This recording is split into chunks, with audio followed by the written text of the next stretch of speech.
मुंबई की रात हमेशा भीड़ भरी होती है, लेकिन उस रात हवा में एक अजीब खामोशी थी। मरीन ड्राइव की लहरें किनारों से टकरा रही थीं और उसी समय अदिति सिंह को कॉल मिला। मैडम, कोलाबा वेयरहाउस में एक मर्डर हुआ है। सिचुएशन काफ़ी गंभीर लग रही है। अदिति की आंखों में चिंता की लकीरें उभर आई।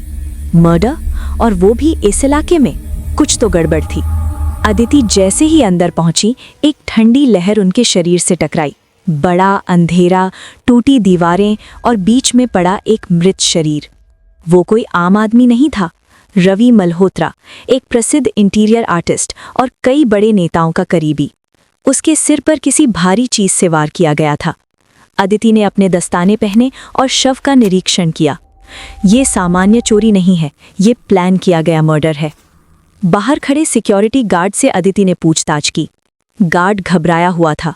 उसने कहा, मैडम, रात को कोई चीख सुनाई दी थी, लेकिन जब तक पहुंचा वो आदमी मर चुका था। अदिति ने उसकी आंखों की कंपकंपी देखी। कुछ छुपा रहा था वो। जांच करते करते अदिति को एक अजीब चीज दिखी। दीवार पर लाल रंग में बना एक त्रिकोण, किसी खूनी खेल का संकेत। फिर फर्श पर एक टूटा हुआ मोबाइल मिला, जिसमें एक ही वीडियो था। वीडियो में रवि चिल्ला रहा था, मैंने कुछ गलत नहीं किया, प्लीज। और स्क्रीन अचानक काली हो जाती है। अदिति की रीढ़ में ठंडी सिहरन दौड़ गई। अगला कदम था रवि के पार्टनर संकल्प मेहता से पूछताछ। संकल्प बेहद शांत व्यक्ति था, शायद बहुत शांत। अदिति ने पूछा, रवि के दुश्मन कौन थे?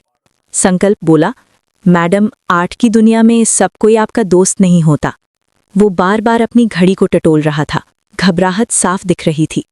अदिति के दिमाग में अलार्म बज उठा। वेयरहाउस के बाहर का कैमरा खराब था, लेकिन रास्ते का सीसीटीवी मिला। फुटेज में एक काली जैकेट वाला आदमी रवि के पीछे जाता दिख रहा था, लेकिन चेहरा नहीं दिख रहा। अदिति ने वीडियो बार बार देखा। तभी उन्होंने नोटिस किया, काली जैकेट की बाजू पर एक यूनिक सिल्वर पैच।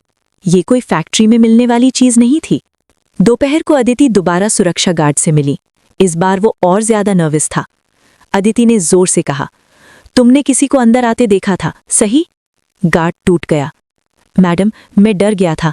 एक आदमी अंदर आया था काली जैकेट में, लेकिन उसने मुझे धमकाया था। अदिति ने गार्ड के चेहरे पर डर साफ पढ़ लिया। अब पक्का था, मर्डर किसी ऐसे ने किया है जो बहुत कुछ दांव पर लगा रहा है। अदिति ने दिमाग में कड़ियां जोड़ी। रवि के पार्टनर संकल्प के ऑफिस में जाते ही उन्होंने देखा, उसकी कुर्सी पर पड़ी जैकेट पर उसी तरह का सिल्वर पैच था। अदिति ने उसे सीधा सवाल किया, रवि को मारने से तुम्हें क्या मिला?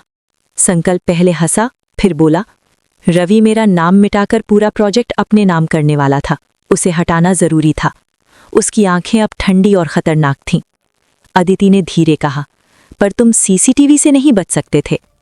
संकल्प ने मेज से चाकू उठाकर अदिति पर झपटना चाहा, लेकिन अदिति ने बिजली जैसी तेजी से उसका हाथ पकड़ लिया और उसे जमीन पर गिरा दिया। पुलिस टीम आई और संकल्प को हथकड़ी लग गई। वो चिल्ला रहा था, मैंने ही बनाया था उसे ही खत्म करना पड़ा। अदिति ने ठंडी आवाज में कहा, तुमने एक इंसान नहीं, अपने ईमान को भी मार डाला। अदिति ने केस फाइल बंद की। अपराध खत्म हुआ, लेकिन शहर की रात अभी भी जाग रही थी। अदिति अपनी जीप में बैठकर बाहर आई। समुद्र की लहरें दूर से आवाज दे रही थीं। उनके मन में एक ही ख्याल था, मर्डर सिर्फ खून से नहीं होता, कभी कभी लालच भी किसी को मार डालता है।